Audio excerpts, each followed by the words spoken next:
everybody. After a week's absence, this is Bobby Mills, 1,000-yard guy on the Independent.com as we resume In the Hoops. We didn't travel today. Zach Mayhew behind the camera had to walk about 40 feet for this one.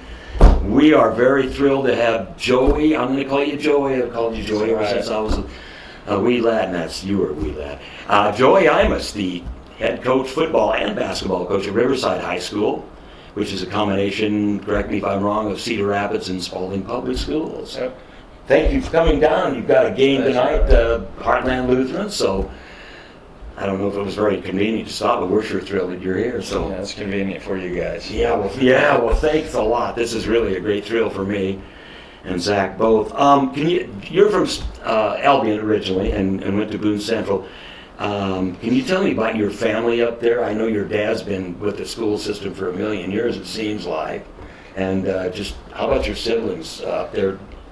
How many kids did you have go to Boone Central, go through with your family? Well, I have a younger brother. He's about 5 years younger than me. And is that Andy? Ryan's his name. Yeah, okay. He didn't do too much with sports, played basketball. Andy, he's 2 years older than me. He's now the girls' basketball coach at Boone Central. He's at Friend. Won a state title 2 years ago, and Dad's been up there quite a while, and he's been doing the Legion baseball program up there since I was a kid. So yeah, there's been Imus blood there. Was your dad a good athlete, by the way? I never did know. I don't think he played football or basketball when he was a senior, but back in those days, you probably had to work on the farm or wherever you had to work. So, you were a pretty good athlete in high school, actually a very good athlete at Boone Central. And in my estimation, you had two of the finest coaches. If Arnie Johnson was your football coach, and of course Chuck Barone, your basketball coach, is that correct? Yep. I don't know how much better you can get to that. But you were all-state football and basketball. I watched this guy play in the state finals down in Lincoln as they beat Pierce. Very low-scoring game, 9-7 that year. That was your sophomore year, I think.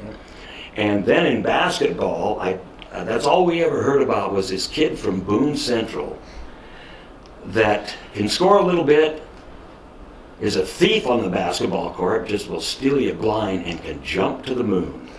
So with your senior year, I think was your senior year, you came down and played Central Catholic in those sub-district finals at senior high. And that's all we had heard about was this Imus kid can put it down, and I didn't know how many dunks you had that year. You can clear me up if I'm wrong, but I think there were a couple of definitive dunks as you knocked off an undefeated Central Catholic team. And I swear that Albion had more people there than Grand Island. That was a night that those kids hadn't lost a game before. Todd Peterson was on that team, went down to be a wide receiver on Nebraska, and I think maybe made the final summer cut with the Tampa Bay Buccaneers or somebody down there, Jacksonville. But what kind of a night that had to be? And you never got to Lincoln, though. Nope, never ever played it in the state tournament. Wow. That GICC game you're talking about, me and a couple buddies on that team, we still talk about it. And Seth Flanagan, he was on that team. He was a junior when I was a senior. He was Riverside's girls coach. He's a good buddy of mine, and we still talk about it quite a bit. I don't even forget that one. I mean, Grand Island Senior High, each side, it's completely packed with fans. It's awesome atmosphere. And the ironic thing was, the Albion people got there way early, like they always do, the Boone Central kid. And Central Catholic gets there, and the bleachers won't pull out on the right side. It's just like, we accommodated Boone Central. You guys can stand if you want to. And that's how the night went, but tremendous atmosphere. I don't think anybody will ever forget that.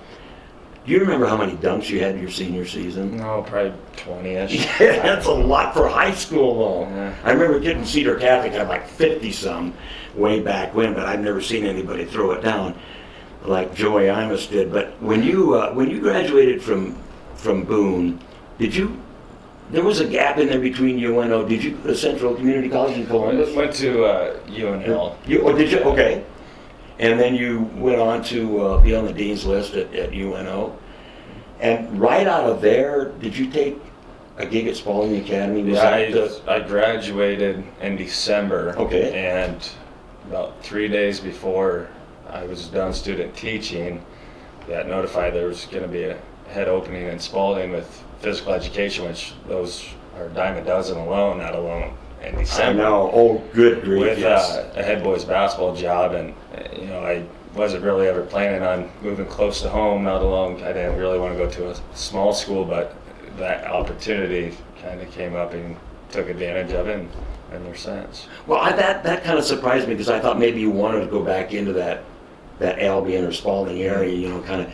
So did you get a head coaching job right away? Yeah, right away. I was head coach immediately, and when I met the team, they had already played 5 games, so I didn't even know any of those kids. And gosh, first game I coached them was in a holiday tournament in North Loop, Scotia. I didn't realize that. I thought maybe you were an assistant to Troy Gleffner up there in football, and I didn't realize it was like thrown into the fire. Yeah, right away. So it's hard deciding. Is this my 5th year, 5th and a half, 6th year? So it's kind of ambiguous with that. So then after that, what year was that? It would have been December 2010.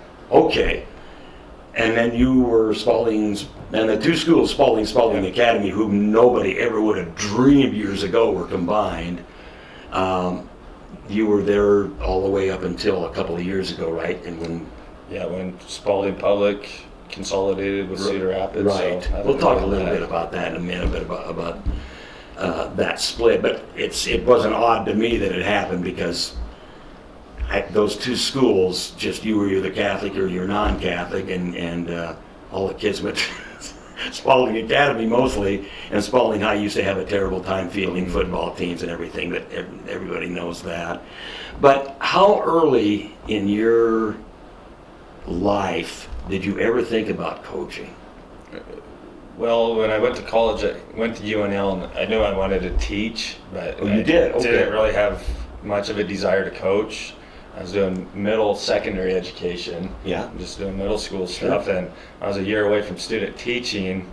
I got that itch of wanting to coach and kind of missing being around the whole environment of high school athletics. So most of the advice I got was coaching jobs usually come with physical education. Yeah. There's obviously times where it doesn't. So I was told if I want to get into coaching, you might want to pick up PE. So here I am, I think 21, 22 years old, transferring to UNO and basically starting all over. But well, that explains that gap kind of. So how many years did you end up going to school? 5.5. Could have been a doctor. No, I'm just kidding. But my gosh, changing in the middle of the spring. Of course, we're glad you did, and many other people. But how big of an influence on you? And this is kind of a foolish question if you know him or I. Was Chuck Perone your coach at Albion? He was a huge influence. A lot of the discipline that I still do with my kids was 100% learned from him. Wow. I mean, he taught you this is how you act on and off the court, and this is how you're going to carry yourself, and it's been stuck with me ever since. And defense, boy, did that guy teach defense, and I can see it in your coaching. But I don't. And that night when you played Central Catholic at senior high, they ran into a team that played defense like they did, and they didn't like it. So, where is Chuck now? I know his boy is over at Hastings College, John, and I'm sure, of course, he had a big influence on John and Dan Zuha, of course, too. So. He's retired. He still lives in Albion. Does he come to a lot games? of John's to your games? ever? He goes a couple a year. Yeah. Then one of his former players, Anthony Michael, he's a head coach at St. Ed, so he's. Oh, I didn't realize he was a Perone disciple. Great. Well, we're going to talk about. I'm going to talk about football at the end of this because I know it's not football season, but we're football guys, or I am anyway, for sure. I know you are. You had some very good teams up at Spalding Academy, and the first one I remember was it 2000? I'm trying to look here. 2000, you went to state. It was the year you went to play Why Not? Was it 2013? Yep. Yeah. You had a great group of seniors that year, and I thought for sure that Layton was the number 1 seed that year, Yep. and you caught them in the semifinals, and I knew that they were over their head. It seemed to me anyway. But that Why Not team, of course, you grabbed in the finals. That had to be. I know it was a loss, but it had to be one of the thrills of your life coaching in that game, because that was a good basketball team up there. Yeah, that year, the year before we went 12-8 and returned 4 starters. And I that remember. Why Not team, they got, I believe, third the year before. Oh, they did. And returned 4 starters. Oh, yeah. So, I mean, that improvement we made in 1 year where we closed that gap between a 12 and 8 team to a third place team. I know, and I remember the 12 and 8, and I expected that to happen because I had faith in you. But and then the next year, they weren't back where I think Bancroft Rosalie really took their place as far as a good team. I thought anyway was that next year after we played Why Not in the state championship, they returned 8 of their top 9 guys. And well, then I'm wrong about when that. districts came out, they were put on the other side of our district. So that's who we ended up playing. Are you the kidding? district final. Oh my goodness, I didn't realize that. Now that's sweet revenge. And then of course you went there and did you run into Falls City Sacred Heart right away in 2014 or not? No, first we played Elwood. Okay. Then second we played High Plains. Oh, okay. Well, that's I didn't remember that Then we match. played Sacred Heart for the third place. And of course, I don't know who they lost to, but Doug Goltz, had his son on the team, and Chaz Dunn, and so you ran. I mean, you're going to run into some good teams, and then came the split. Is that right? Right. What precipitated that? Do you? I don't remember. Spalding Public for the land base taxes. It was the smallest in the state. Oh, yeah. The funding was so minimal, and they needed to do something. Otherwise, teachers were going to start getting ripped. Yeah. And it wasn't a good thing, and so that's where got in talks with Cedar Rapids to do a school consolidation, and that's where that. But Cedar had been were they with Central Valley or They were Wallback, with Greeley Wallback? Greeley Wallback, and they were called Cedar Valley. Right, and still today, but now North Loop Scotia's up. Now there. it's Central Valley. Central. And Central. that's I forgot about Cedar Valley. You're Yeah, right. that was a co-op. Now it's a consolidation. Did that seem confusing to everybody up there or not? See, down here I'm thinking, I don't understand why this is happening, but of course you just explained that. But what precipitated your move? Did you feel like you wanted to be at that new place, or Well, there was actually no new place, was there? it wasn't a new place. I mean, I never switched jobs. I was always Really? employed through Spalding Okay. Public. So when they consolidated, that happened. And 2 years ago when the whole merger was being talked about, there's a huge question mark of what's Riverside going to look like. And Well, yeah. they're, I think, in that January, last January, I guess, before we were going to become Riverside, my girlfriend at the time got a teaching job at Boone Central, and one thing I That's learned convenient. in college was, don't put coaching as your priority. So when she was going to be moving to the area, she's like, I want to get this part of my life situated first. Yeah. And, we might not win a game at Riverside, but, we'll take care of that, after this part of my life gets taken care of. So. You didn't go in there thinking that you could conquer the world. I just figured you did, and I always figured you were employed by Spalding Academy. No. Spalding High, okay. That simplifies things, but well, that is great. That's you've got the life thing down right.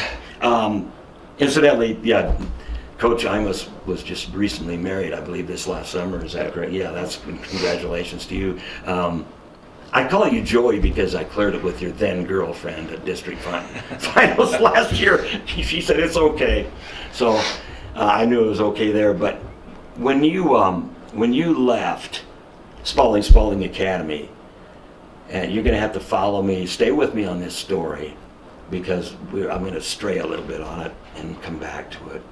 You had one senior on that team, and we had just talked about how much was, what happened in 2014 when you had been to state 2 previous times of that team. What did it feel like when you went over there, knowing that you would have to come back? And I mean, there's no way you could not have run into Spalding Academy. Mm-hmm. And I wondered whether they could still stay in existence alone. Mm-hmm. But they evidently had no problem. I don't know their population, but I assume it's fine. But we're talking about the kids coming back now. It's not quantity, it's quality there. But Right. What went through your mind? Were you confident that first year? I don't even remember what you were. Well, yeah, I guess I do too. You had a successful first season. Mm-hmm. Yeah, I mean, last year, first year of Riverside, we went 21-8. Yeah. We got third, but yeah, we knew Spalding Academy was probably going to be in our sub district, and And Well, I don't see how not. Yeah. 4 of those guys, 3 were full-time starters. 1 had starting experience off a team who made it to a state semifinal. Yep. So we knew our hands would be full, but we got some of the guys who were at Cedar Valley the year before. They finally started catching on to some of our stuff we were doing, and some of the previous Spalding Academy kids were improving. So we were just looking at the right time when we played them. I think so. And from the start, when did you see the Cedar kids start to develop? Because it looked like everything just built and built and built and built, and that's exactly what you wanted to do. And of course, that's coaching. We did a lot of summer team camps that Good. were shared together, and 2 years in a row, I posted where I try inviting teams who I think are going to be top D1, D2 teams, kind of have a mini state tournament, so to speak. And we had one where we had Exeter Milligan who won state, High Plains was there, Humphrey St. Francis. So we have all these teams who competed at a high level at state. Wow.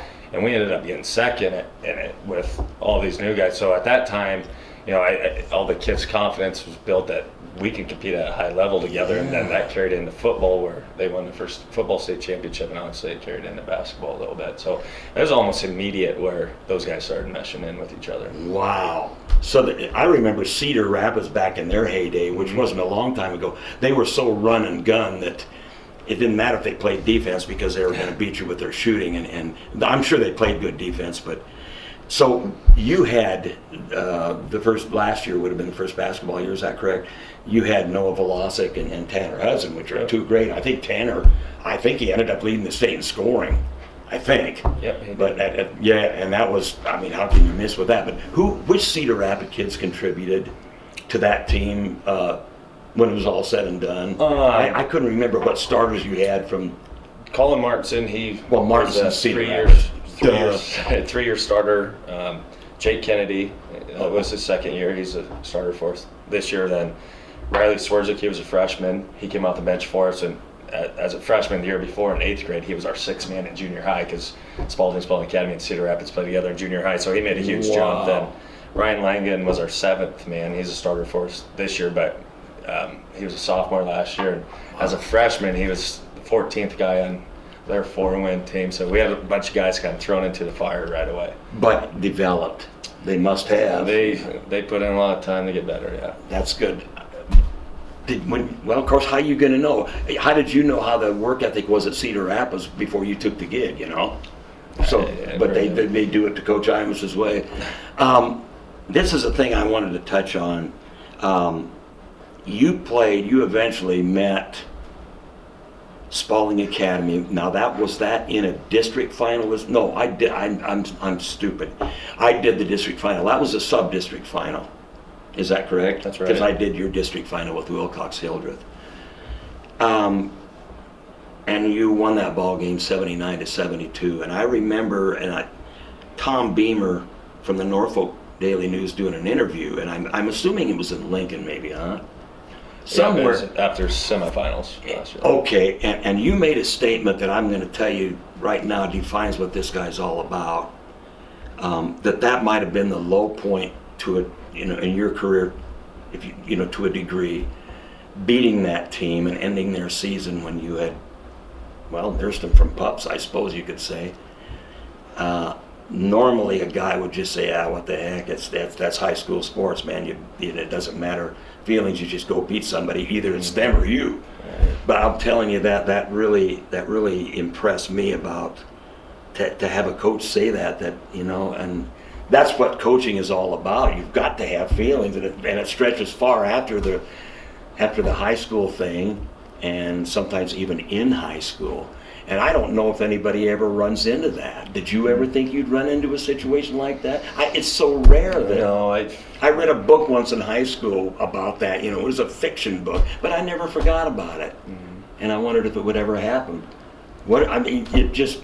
And with that situation, we're saying that was the low point where, when those seniors last year were in junior high, I'd take them to Grand Island, Norfolk, wherever, to tournaments, just invest a lot of time with them. And when you're spending so much time with those kids, you start building relationships. Oh gosh, yeah. And they become more than just players for you who are going to work hard for you. And then once they're graduated, that's it. That's the end of them, but that wasn't the case. And a lot of those Spalding Academy kids, I mean, they'll still get in contact with me, send a text here and there, talk, and I mean, that relationship's still there, although the whole school thing was broken a little bit, but still good relationship with them. Well, that's that's what it's all about. I just want them out there, and I'm sure they do know that know high school sports, but that it's not an easy thing to do, but it's a matter of survival. But when it's all said and done, and they still have that respect for you when you knocked them out.